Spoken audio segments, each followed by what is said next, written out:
सोचें जरा, एक केस है जिसमें धमाका खेज मवाद भी है, पुलिस की रेड भी है और गिरफ्तारियां भी। लेकिन फिर भी ये केस अदालत में जाकर गिर जाता है। ऐसा कैसे मुमकिन है? आज हम एक ऐसे ही मामले की तह तक जाएंगे और देखेंगे कि इंसाफ के लिए सिर्फ सबूत ही काफी नहीं, बल्कि उस सबूत को पेश करने का तरीका यानी प्रोसीजर कितना जरूरी होता है। तो कहानी शुरू होती है बिल्कुल किसी एक्शन फिल्म की तरह। तारीख है 28 जनवरी 2013।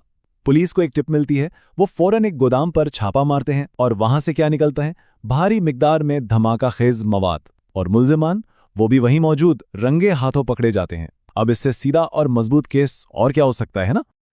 लेकिन जैसा कि अच्छी कहानियों में होता है, यहां आता है एक जबरदस्त ट्विस्ट। ट्रायल कोर्ट यानी निचली अदालत तमाम मुल्जिमान को बरी कर देती है। जी हां, सबको छोड़ दिया गया। और बात यहीं खत्म नहीं होती। जब रियासत इस फैसले के खिलाफ अपील करती है ना, तो वो अपील भी खारिज हो जाती है। सवाल यह है, इतने मजबूत लगने वाले केस का ये अंजाम हुआ तो हुआ क्यों? आइए इसकी वजह तलाश करते हैं। अब इस पूरी गुत्थी को सुलझाने के लिए हमें एक बहुत ज़रूरी कानूनी उसूल को समझना पड़ेगा। असल में यही उसूल इस पूरे फैसले की बुनियाद है।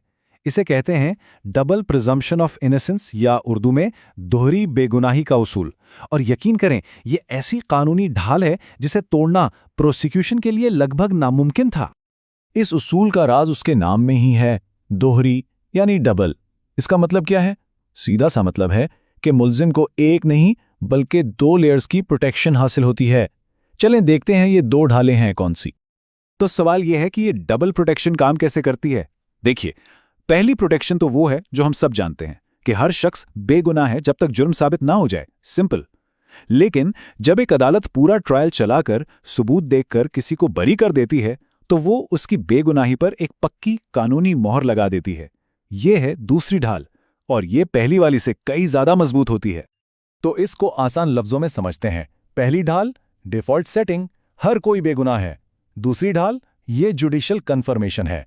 जब जज कहता है कि प्रोसिक्यूशन अपना केस साबित ही नहीं कर सका, तो इस बेगुनाही पर आखिरी मोहर लग जाती है। अब अगर रियासत को अपील करनी है ना, तो उन्हें सिर्फ ये नहीं साबित करना कि मुल्जिम शायद मुजरिम है, नहीं, उन्हें यह साबित करना पड़ता है कि निचली अदालत का फैसला सरासर गलत, बेबुनियाद और कानून के खिलाफ था, जो कि बहुत बहुत मुश्किल काम है।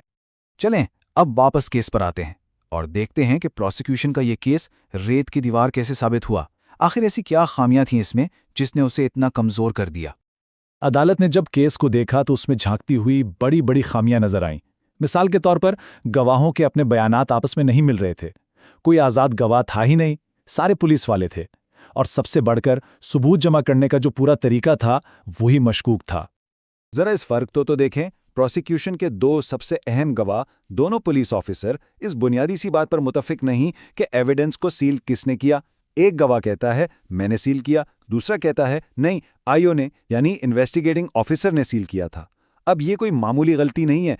एविडेंस को आखिर सील किसने किया, ये तो चेन ऑफ कस्टडी का पहला और सबसे अहम कदम होता है। और ये तो सिर्फ शुरुआत थी। जब पूछा गया कि ये सारा सामान मिला कहां से, तो एक गवाह कहता है कि अलग अलग गोदामों से, जबकि दूसरा गवाह कहता है गोदामों से भी और एक खुले मैदान से भी। यानी गवाहों को ठीक से ये भी नहीं पता कि क्राइम सीन था कहां। ऐसे में अदालत उनकी गवाही पर यकीन करे तो कैसे करे? लेकिन शायद सबसे बड़ा झटका अभी बाकी था। अदालत ने रिकॉर्ड पर यह बात नोट की कि जिन मुल्जिमान को अरेस्ट किया गया, उन्हें जिस कमरे से पकड़ा गया, वहां से तो कोई धमाका खेज मवाद मिला ही नहीं, कुछ भी नहीं। इसका सीधा सा मतलब ये था कि प्रोसिक्यूशन ये साबित ही नहीं कर सका कि ये मवाद डायरेक्ट इन मुल्जिमान के कब्जे में था। गवाहों की कहानी तो सुन ली, चलें इसे एक तरफ रखते हैं। अब आते हैं असल सबूत पर, यानी फिजिकल एविडेंस। यहां भी प्रोसिक्यूशन की कहानी प्रोसीजर की गलतियों की वजह से बिखर कर रह गई। जरा इस टाइमलाइन को गौर से देखें। धमाका खेज मवाद 28 जनवरी को मिलता है, जिंदा कारतूस। वो 9 दिन बाद फोरेंसिक लैब पहुंचते हैं, और जो असल धमाका खेज मवाद है, उसका मुआयना पूरे 2 महीने बाद 7 मार्च को होता है। इस हैरानकुन ताखीर की कोई वजाहत, कोई भी वजह प्रोसिक्यूशन पेश नहीं कर सका। और यहां एक बहुत अहम सवाल उठता है। रिपोर्ट के मुताबिक ये धमाका खेज मवाद जिंदा और खतरनाक था, तो फिर उन्हें 2 महीने तक बगैर मुआयने के क्यों रखा गया? इतने अरसे तक ये कहां थे, किसकी हिफाजत में थे?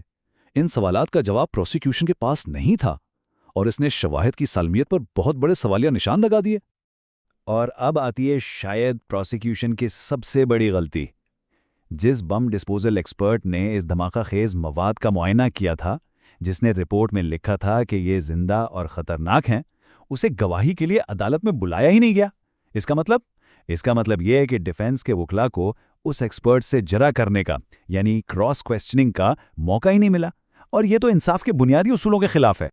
तो इन तमाम खामियों, तजादात और प्रोसीजर की गलतियों को देखते हुए अपील कोर्ट ने आखिरकार अपना फैसला सुनाया और उसने ट्रायल कोर्ट के बरी करने के फैसले को बरकरार रखा। अदालत ने सुप्रीम कोर्ट के फैसले का हवाला देते हुए कहा कि अपील कोर्ट का काम यह नहीं है कि वो निचली अदालत के फैसले को इसलिए पलट दे क्योंकि वो शायद कोई दूसरा नजरिया रखती है। नहीं, उन्हें निचली अदालतों के फैसलों को वजन देना पड़ता है, सिर्फ इस बुनियाद पर कि हम शायद इससे मुत्तफिक नहीं, एक बरियत के फैसले को ख़त्म नहीं किया जा सकता। तो आखिरी फैसला क्या हुआ? फैसला ये हुआ कि अपील इसलिए खारिज की गई क्योंकि ट्रायल कोर्ट ने जो बरियत की वजूहात दी वो बनावटी या मजाका खेज नहीं थी, बल्कि वो सबूत के कानूनी जायजे पर मबनी थी। सीधी सी बात, प्रोसिक्यूशन अपना केस बियॉन्ड रीजनेबल डाउट साबित करने में बुरी तरह नाकाम रहा, इसलिए ट्रायल कोर्ट का फैसला बिल्कुल दुरुस्त था। तो इस पूरे केस से सीखने को क्या मिलता है?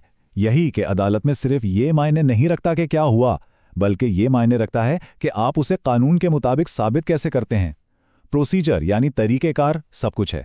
गवाहों के बयानात में तजाद, शवाहिद के साथ लापरवाही और कानूनी तरीकों को नज़रअंदाज करना, ये सब मिलकर मजबूत से मजबूत केस को भी ढा देते हैं। और ये केस हमें एक बहुत गहरे सवाल के साथ छोड़ जाता है। जब कोई केस तरीक़ेकार की बुनियाद पर फेल हो जाता है तो ये इंसाफ के निज़ाम की बुनियादों के बारे में हमें क्या बताता है?